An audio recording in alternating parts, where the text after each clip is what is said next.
এবং উন্নয়নমুখী বাজেট আদরণীয় উপমুখ্যমন্ত্রী তথা রাজ্যের অর্থমন্ত্রী জিষ্ণুদেব বর্মা মহোদয় প্রস্তুত করেছেন। তার জন্য আমি ওনাকে এবং দপ্তরের সমস্ত আধিকারিকদেরকে অনেক অনেক ধন্যবাদ জানাই। যখন ইকোনমিস্টরা অ্যাসেসমেন্ট করছিল যে ভারতবর্ষের ইকোনমি ডাউন হবে, এমনকি -30% গ্রোথ নিচে চলে যাবে, কিন্তু ইকোনমি সার্ভে যখন কেন্দ্র সরকার বাজেট প্রস্তুত করেছেন তখন আমরা সবাই জানি যে সেটাকে অ্যাসেসমেন্ট করা হয়েছে যে আগামী দিনে পজিটিভ 11% গ্রোথ হবে। তো ত্রিপুরা সরকারও সেই দিশাতে কাজ করছে। 2020-21 যেখানে 19,244.15 কোটি টাকার বাজেট ছিল, সেটাকে বাড়িয়ে 22,724.50 কোটি টাকা। তার মানে 2021-22 বাজেটে ইনক্রিজ হয়েছে 118.09%। বন্ধুরা, একটা রাজ্যকে এগিয়ে নিয়ে যেতে হলে কোন কোন সেক্টরগুলো কে কাজ করলে তো সহজে রাজ্যের যুবাদের রোজগার আর প্লাস ইকোনমিক্যাল ডেভেলপমেন্ট, ঠিক সেই দিশাতে এই বাজেট। যেমন ট্যুরিজম সেক্টর, তাতে আগে 2020-21 কত ছিল? 7,14 লক্ষ টাকা বাজেট অ্যালোকেশন। এবার কত হয়েছে? 15,50 লক্ষ টাকা। তার মানে 217.09% বৃদ্ধি হয়েছে। ইনফরমেশন টেকনোলজি সেক্টর 2020-21 28,68 লক্ষ টাকা, এবার সেটা 56,77 লক্ষ টাকা। তার মানে 197.94% বৃদ্ধি। এগ্রিকালচার এলিড সেক্টর মানে প্রাইমারি সেক্টর, আপনারা অবগত আছেন 2017-তে যখন পুরনো সরকার ছিল তখন প্রাইমারি সেক্টর এগ্রিকালচার সেক্টরে গ্রোথ রেট ছিল 6.4%, আর এবার আমাদের সরকার আসার পর সেটা 6.4% থেকে বেড়ে দাঁড়িয়েছে 13.9%। তাতে প্রমাণিত করে যে ত্রিপুরাতে প্রাইমারি সেক্টরে দ্রুত গতিতে কাজ হচ্ছে। এগ্রিকালচার সেক্টরে প্রাইমারি সেক্টরে 887.43 লক্ষ টাকা বরাদ্দ ছিল 20-21, আর 21-22 বাজেটে 1250.47 লক্ষ টাকা, 1250.47 লক্ষ টাকা। তার মানে 140.91% ইনক্রিজ করা। হেলথ সেক্টরে 1,057.12 লক্ষ টাকা ছিল, এটাকে বাড়িয়ে করা হয়েছে 1,443.47 লক্ষ টাকা। তার মানে 136.55%। মানে কেন্দ্র সরকার হেলথ সেক্টরে যতটা বাড়িয়েছে প্রায় ততটাই রাজ্য সরকার এখানে হেলথ সেক্টরে বাড়িয়েছে। এডুকেশন সেক্টর 3,810.96 লক্ষ টাকা, সেটাকে বাড়িয়ে 2021-22 4,152.62 লক্ষ টাকা। তার মানে 108.97% ইনক্রিজ হওয়া। বন্ধুরা, তার সঙ্গে সঙ্গে ত্রিপুরার জন্য এই যে ন্যাশনাল ল ইউনিভার্সিটি আগরতলাতে খোলা, এটা একটা নতুন সুন্দর দিগন্ত খুলবে ত্রিপুরার জন্য। শুধু ত্রিপুরার ছেলে মেয়েরা এখানে পড়বে তেমন না, ফ্যাকাল্টি যখন ভালো হবে তখন অন্যান্য জায়গা থেকেও সেই ল ইউনিভার্সিটিতে পড়ার জন্য আগরতলাতে আসবে স্টুডেন্ট। আর বিশেষ করে নর্থ ইস্টের মধ্যে আমরা লক্ষ্য করেছি একদম ভালো ফ্যাকাল্টি আছে, নাম্বার 10-এর মধ্যে চলে আসে এমন কোনো ল ফ্যাকাল্টি বা ইউনিভার্সিটি নেই। তো আমাদের চেষ্টা এটাই থাকবে যে আমরা যে ল ইউনিভার্সিটিটা প্রস্তাব রেখেছি সেটা যাতে ন্যাশনাল লেভেল মেনটেন করে সেই দিশাতে ফ্যাকাল্টি তৈরি করা।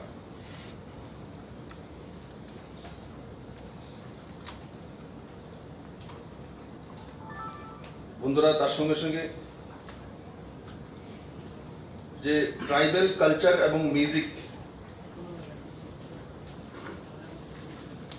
তাকে ডেভেলপ করার জন্য বাজেট বরাদ্দ করা, সেটা এই বাজেটের একটা নতুন দিক। Chief minister model village scheme 13 কোটি টাকার উপর খরচা করে সেই এক একটা অ্যাসেম্বলির মধ্যে যেই গ্রামগুলো সুবিধা অসুবিধা বেশি বা কম রয়েছে, সুবিধাগুলো কম রয়েছে, তো তাদেরকে চিহ্নিত করে বিধায়কদের মাধ্যমে সেই গ্রামগুলিকে স্ট্রেংথেনিং করা, তার জন্য অতিরিক্ত বরাদ্দ করা। তো সেটা কমসে কম আমাদের 60টি বিধানসভা রয়েছে, তো 60টি গ্রাম মডেল ভিলেজ হয়ে আমাদের সামনে দাঁড়াবে। চিফ মিনিস্টার স্বনির্ভর পরিবার যোজনা প্রায় 117 কোটি টাকা ব্যয় করে 6 লাখ পরিবার তাতে লাভান্বিত হবে। এমনিতে মনে হয় যে তার মধ্যে ফুলের বীজ দেওয়া হবে, ফলের চারা দেওয়া হবে, তারপর ফরেস্ট ডিপার্টমেন্ট থেকে কিছু গাছের চারা দেওয়া হবে, তারপর ভেজিটেবল বীজ দেওয়া হবে। তার মধ্যে আমরা চিহ্নিত করেছি যাদের কাছে পুকুর আছে তাদেরকে 500 করে ফিঙ্গারলিং দেওয়া, যাদের কিছু আছে যে অ্যানিম্যাল হাজবেন্ডারি ডিপার্টমেন্টের মাধ্যমে তাদেরকে পোলট্রির, সেটা হাঁস হোক, মুরগ হোক, পিগেরি হোক, সেগুলো দেওয়া। তো কুল মিলিয়ে এটার একটাই লক্ষ্য যে আমাদের বাড়ির মধ্যে, বিশেষ করে গ্রামীণ এরিয়ার জন্য, এটা যতটাই আমাদের কাছে জমিন বা জায়গা রয়েছে তার মধ্যে সবজি যাতে বাড়িতে থাকে, যাতে ডিমের ব্যবস্থা থাকে, মাংসের ব্যবস্থা থাকে, দুধের ব্যবস্থা থাকে, মাছের ব্যবস্থা থাকে, ফলের ব্যবস্থা থাকে, সেগুলোর জন্য যাতে আমরা ডিপেন্ড না হতে হয় অন্যের উপরে। আমরা করোনা কালে অনুভব করেছি যে যখন লকডাউন হয়ে গেছিল তখন তার প্রয়োজন, সেটাকে সামনে রেখেই সরকার এই স্বনির্ভর পরিবার যোজনা এনেছে। আমি আশা করি তাতে 6 লাখ পরিবার যে লাভান্বিত হবে। আর establishment of school of excellence, এটা একটা সুন্দর দিক, যেটা পুনের একটা সংস্থার সঙ্গে জয়েন্ট ভেঞ্চার করে ডিভিজু স্কুলের মধ্যে তার কোচিং এর ব্যবস্থা, আর তা থেকে অল ইন্ডিয়া লেভেলে কম্পিটিশনে যাওয়া, তার জন্য প্রস্তুতি করা, তৈরি করা, সেটা হায়ার এডুকেশনে, হায়ার স্টাডি এবং হায়ার পোস্টগুলিতে যাওয়ার জন্য ত্রিপুরার নজওয়ান ছেলে মেয়েদের জন্য একটা উজ্জ্বল ভবিষ্যৎ তৈরি করবে। মুখ্যমন্ত্রী পুষ্প উদ্যান প্রকল্প, কেউ কোনোদিন ভাবেনি ত্রিপুরাতে যে ত্রিপুরাতে ফুলের গাছ লাগানোর জন্য কোনো স্কিম আসে, কিন্তু আমরা যখন লক্ষ্য করেছি যে বিভিন্ন জায়গায় ত্রিপুরাতে প্রাইভেটলি ফুলের চাষ করছে, বিশেষ করে করোনা আমাদেরকে অনেক কিছু শিখিয়েছে, অনেক কিছু দিয়েছে। করোনা কালে যখন আমার কাছে একটা লিস্ট আসলো কোন কোন সেক্টরে কারা কারা আছে, কি কি করে কি সাহায্য করে, তখন হঠাৎ করে একটা লিস্ট আছে যে 700-র কাছাকাছি ফ্লাওয়ার গ্রোয়ার আছে ত্রিপুরাতে, আমার জানাই ছিল না। আর আনুমানিক জানতাম যে 10-15 জন হয়তো আছে, কিন্তু যখন ডেটা আসলো তো 700-র কাছাকাছি, 665-র কাছাকাছি রেজিস্টার্ড, আনরেজিস্টার্ড আরো আছে। তখন আমরা ঠিক আছে করোনা কালে সহায়তা করেছি, কিন্তু তখনই যে এরা কত টাকা রোজগার করে, তাদেরকে কি সাহায্য করতে হবে, আমরা স্পেশালি তাদেরকে 1000 টাকা সাহায্য, ওদেরকে 2000 টাকা করে করেছি। কারণ কি, টোটালি কলাপস হয়ে যাবে না, কারণ এদের ফুল বিক্রি হবে না, আর এরা বসে গেলে লোকসান হবে। তখন যখন আমরা দেখলাম যে তার টার্নওভার কত টাকা বিক্রি করে এরা অফিসিয়ালি, তখন দেখলাম 6,20,00,000 টাকা। অথচ কারোর জানাই ছিল না যে 6,20,00,000 টাকার বিজনেস হচ্ছে সেখানে। আমরা সেটাকে মুখ্যমন্ত্রী পুষ্প উদ্যান প্রকল্পের মাধ্যমে আগামী 3 বছরের মধ্যে আমরা টার্গেট করেছি যে সেটাকে 100 কোটি টাকার বিজনেস তৈরি করব। 100 কোটি টাকার বিজনেস। তো একবার চিন্তা করে দেখুন, কোথায় 6,20,00,000 আর কোথায় 100 কোটি টাকার বিজনেস। তো সরকার ওই দিশাতে কাজ করছে, আর এই বাজেটে সেটা প্রতিফলিত হয়েছে। অনারেরিয়াম যেটা আমাদের সমাজপতিদেরকে, দেখুন আমি অনারেরিয়াম 2000 টাকা দেওয়া হচ্ছে মান্থলি, সেটা বড় বিষয় না।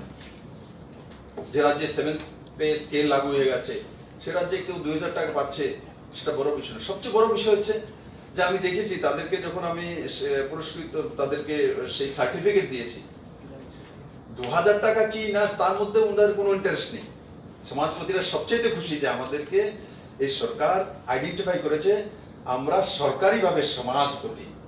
আজ আমরা আইডেন্টিফাইড হয়েছে ত্রিপুরা সরকারের দ্বারা, আমাদেরকে সম্মান করে সার্টিফিকেট দেওয়া হয়েছে। তো আজকে ত্রিপুরাতে 32% জনজাতি আছে, তার মধ্যে 19টি মূল ট্রাইব। তাদেরকে সবাইকে, ছোট ছোট গোষ্ঠীদেরকে চিহ্নিত করে তাদের সমাজপতিদেরকে সেই সম্মান ত্রিপুরা সরকারের পক্ষ থেকে করা হয়েছে। সেটা ত্রিপুরার সমাজ ব্যবস্থার জন্য, কাস্টমারি ল যেটা রয়েছে সেটাকে সুদৃঢ় করার জন্য এটা বড় মাইলস্টোন হিসেবে কাজ করবে। আমি আশা করি তাতে জাতি জনজাতি যে মিডল স্তর ত্রিপুরা রাজ্য, কোনো এক সময় ডিফারেন্সেস তৈরি হয়েছিল, করা হয়েছিল রাজনৈতিকভাবে হোক, যেভাবে হোক, কিন্তু আজকে ত্রিপুরা থেকে সেটা ধীরে ধীরে একদম নির্মূল হচ্ছে। আর আমি আশা করি এই যে পজিটিভ বাজেটটা আদরণীয় জিষ্ণু দেববর্মা প্রস্তুত করেছেন, ত্রিপুরার সমস্ত মানুষের সার্বিক ভাবে সহায়তা করবে। এবং এখনো আমি আপনাদের মাধ্যমে আজকে বলবো যে যারা এখনো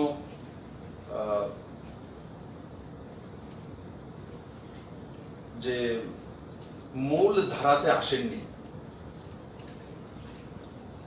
জেহাদি মানসিকতা রয়েছে, এক্সট্রিমিস্ট রয়ে গেছে, এক্কা দুক্কা রয়েছে, সরকারের সামনে সারেন্ডার করে দেওয়া। আর সরকার যেভাবে কাজ করছে নিজের পরিবারকে নিয়ে,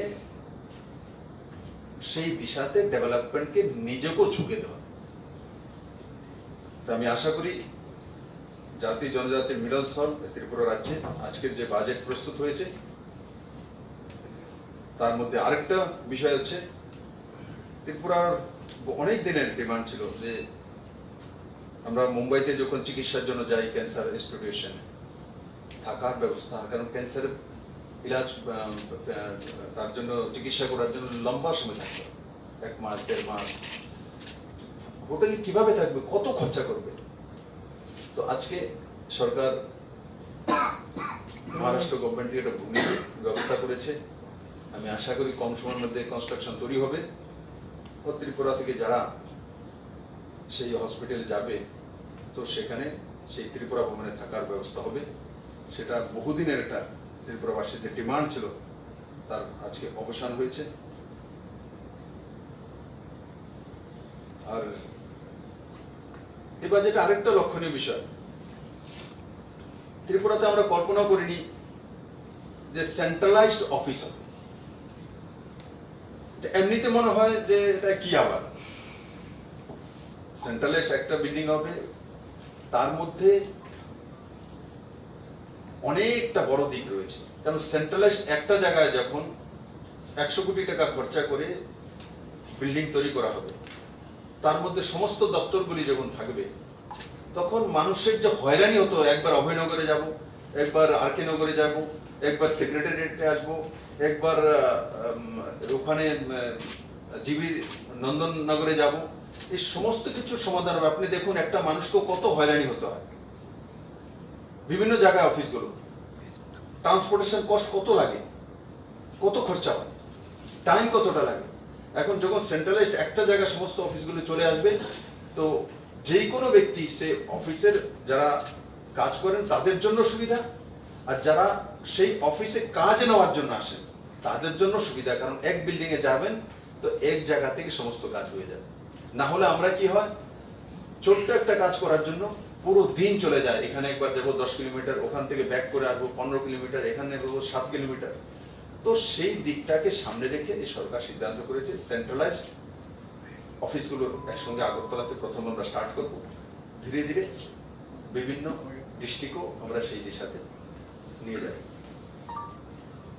তো কুল মিলিয়ে বাজেটের মধ্যে সেটাই মূল বিন্দুগুলো ছিল, আমি আপনাদের তুলে ধরেছি। আমি আশা করি ত্রিপুরা রাজ্যবাসী তাতে যে উজ্জ্বল ভবিষ্যৎ মাননীয় প্রধানমন্ত্রীজি ত্রিপুরাকে নতুন দিশা দিতে চাইছেন, এই বাজেটের মাধ্যমে ত্রিপুরার সাধারণ মানুষ এবং সমস্ত ত্রিপুরাবাসী লাভান্বিত হবেন এবং নিজেদের উজ্জ্বল ভবিষ্যৎ নির্মাণের একটা সুন্দর রাস্তা এই বাজেটের মাধ্যমে প্রস্তুত করব। কারো কিছু প্রশ্ন থাকলে জিজ্ঞাসা করুন। স্যার, একটা প্রকল্প রয়েছে স্যার, মুখ্যমন্ত্রী রাবার মিশন, এটা প্রকল্প রয়েছে, সেখানে আমরা জানি সারা ভারতবর্ষের মধ্যে কেরল 1 নম্বরে রয়েছে, ত্রিপুরা 2 নম্বরে।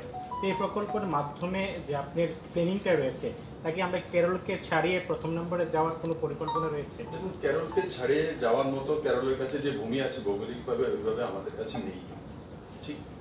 তার জন্য প্লান্টেশনে আমরা কত হেক্টর করব, কারণ আমাদের জমি কম, কেরলের কাছে যে জমি আছে আমাদের কাছে নেই, আমাদের ভ্যালুয়েশন করতে হবে। এখন আমরা যেমন 30,000 হেক্টর জমিতে আগামী 5 বছরে আমরা রাবার প্লান্টেশন করব। এটা একটা বড় দিক সবচেয়ে, যে ত্রিপুরাতে প্রাইভেট ইনভেস্টমেন্ট রাবার সেক্টরে এই প্রথমবার হয়েছে, ফার্স্ট টাইম। এটা ত্রিপুরার জন্য একটা মাইলস্টোন, যে আত্মা 1100 কোটি টাকা তার মধ্যে ইনভেস্ট করবে নর্থ ইস্টে। তো তার মধ্যে রাবার প্রডিউসার বা রাবার প্লান্টেশন নর্থ ইস্টের 2টি রাজ্যে তো রয়েছে, বিশেষ করে ত্রিপুরা এবং আসামে। তো স্বাভাবিকভাবে ত্রিপুরা লাইন শেয়ারটা পাবে 1100 কোটি টাকা। তো তার মধ্যে ভ্যালু এডিশনের জন্য 100 কোটি টাকা আছে তার মধ্যে ভ্যালু এডিশন করার জন্য, যেটা এখন আমাদের কাছে রাবার শিট আছে বা রাবার হয়, তাকে কিভাবে ভ্যালু এডিশন করা যায়, স্মোক হাউস নির্মাণ, যারা রাবার যে ট্যাপিং করে তাদের ট্রেনিং দিয়ে সেটা ব্যবস্থা করা। বৃষ্টির সময় এখানে ট্যাপিং হয় না 3 মাস, কেরালাতে বৃষ্টির সময় ট্যাপিং হয়, কেন? ক্যাপ লাগিয়ে দেওয়া হয়।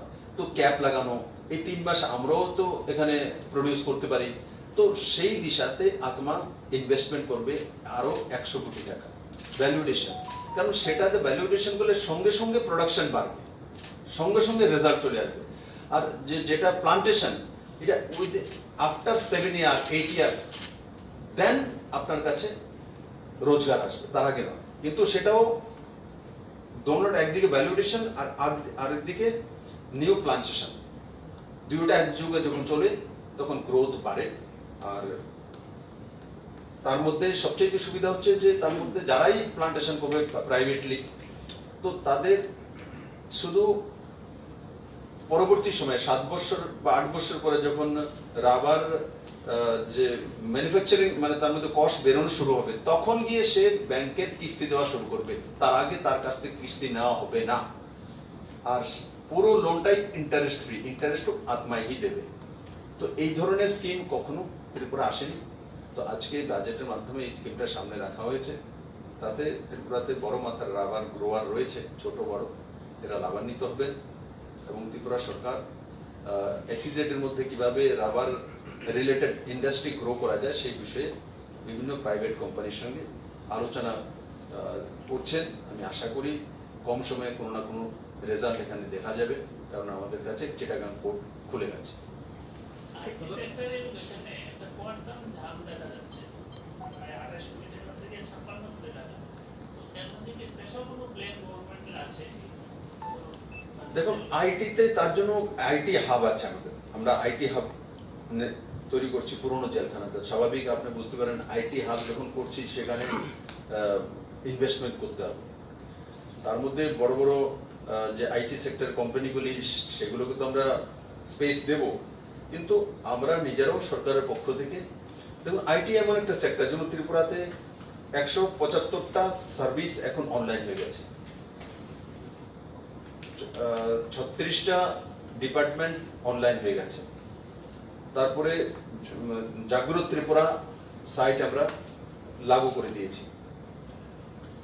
তো এগুলো করার পরে আপনারা নিশ্চিত দেখেছেন, ইপিডি সিস্টেম হোক, ই চালান হোক, ই ড্যাশবোর্ড হোক, ই বাহন হোক, এইগুলো করার পর ত্রিপুরার ইকোনমিতে আর ট্যাক্স রেভিনিউ কালেকশনে ডিফারেন্সেস এসছে। এগুলো আইটির জন্য হচ্ছে। তো আইটি সেক্টরে যত ইনভেস্ট করব তত ত্রিপুরার ইকোনমিক গ্রোথ হবে। তো আমরা এই বাজেটে সেটাই বললাম, আমরা ওই জায়গাগুলিতেই ইনভেস্ট করেছি বেশি, বাজেট বাড়িয়েছি যেই সেক্টরগুলোর মধ্যে বাজেট বাড়ালে ত্রিপুরার সাধারণ মানুষের উপকার, আমাদের ইনকাম বাড়ে। তো তার জন্য প্রাইমারি সেক্টর হোক, আইটি সেক্টর হোক, এডুকেশন সেক্টরে তো করতে হবে। তার জন্য এডুকেশন সেক্টরে আপনি যদি ডেভেলপ না করেন, তো তাহলে আপনি আইটি সেক্টরে কাজ করার জন্য তো এডুকেশন থেকে আসবে। আপনি যে ফাউন্ডেশনই না থাকে, আপনার কাছে এডুকেশন সেক্টরে যদি আপনি ঢেলে না সাজান, তার মধ্যে দিয়ে কৃপণতা করেন, তাহলে তো আপনার আইটিতে আসার জন্য লোক পাবেন না। আগে এডুকেশনের ফাউন্ডেশন, দেন আইটিতে। কেউ ক্লাস 1 থেকে আইটিতে গিয়ে অ্যাডমিশন নেবে না। তো তার জন্য আমরা দেখেছি বাজারের মধ্যে হেলথ এবং এডুকেশনের মধ্যে বড় মাত্রায় বাড়ানো, জাম্প করা হয়েছে হেলথ এবং এডুকেশন। 15 फाइनल बोर्ड समथिंग का त्रिपुरा को हुआ ये टोटल कितना आया था? 19,850 for 5 years. 19,850 crores. Just 5 years. अब Next 5 years. ये क्यों नहीं मैंने देखा।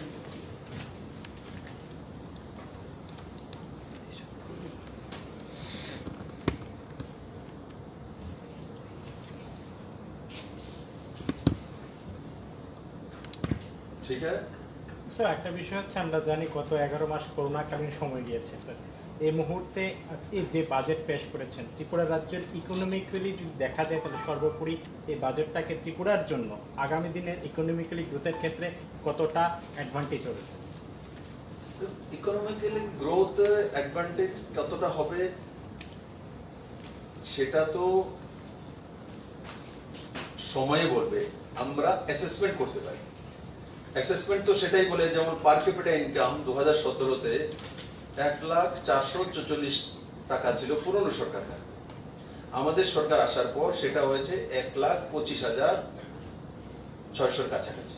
ঠিক এখন অ্যাসেসমেন্ট, এই বাজেট যে সামনে প্রস্তুত হয়েছে, এই বাজেটের ইয়ারে মানে 21-22 পার ক্যাপিটা ইনকামের অ্যাসেসমেন্ট করা হয়েছে কত? 1,31,000-এর উপরে। তাহলে প্রমাণিত করে যে এই বাজেটের পরে মানুষের পার ক্যাপিটা ইনকাম বাড়বে। কারণ 1,31,000 বোঝা মানে 1,02,017 ছিল 1,04,000 কাছাকাছি, মানে তার থেকে 31 মানে 30% কাছাকাছি বাড়ছে। এখন কত বেড়েছে? 25%। তো এই বাজেটের পরে যেটা অ্যাসেসমেন্ট করা হচ্ছে যে 6% আরো বাড়বে। ঠিক আছে।